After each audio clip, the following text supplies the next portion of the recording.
Hey, my beautiful beauties, my wonderful lovelies, a pleasant evening to you. You know, beautiful people, I went to a funeral today and even the interment.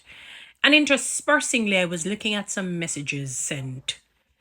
And I said, look at life. We're living in a day and age where age really doesn't matter.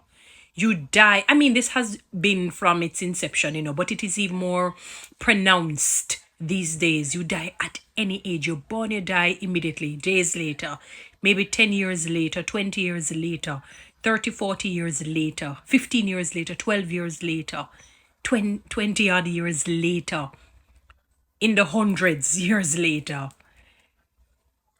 And it only goes to show that we're pilgrims.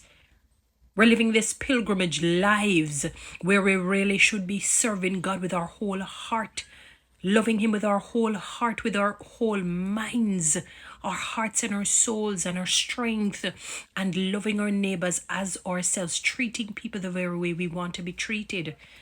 There are many health gurus who have been health gurus from its inception, and yet they develop rare diseases, illnesses, terminal illnesses, sometimes at its worst state, at its last phase.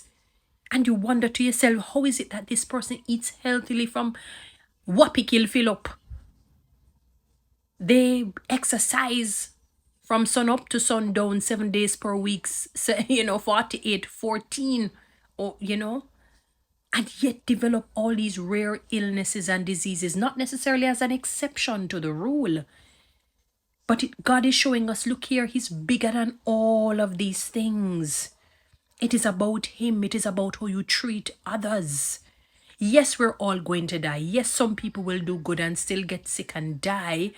But there is a difference. There's a remnant when you have Christ in the vessel. You smile at the storm and He delivers you from all of these different ailments and illnesses and tragedies and trials and tribulations. So it's not about, there's a scripture that says God, exercise profits little, but it's about godly living. You develop the six-pack, yes, but later on, some illness takes over.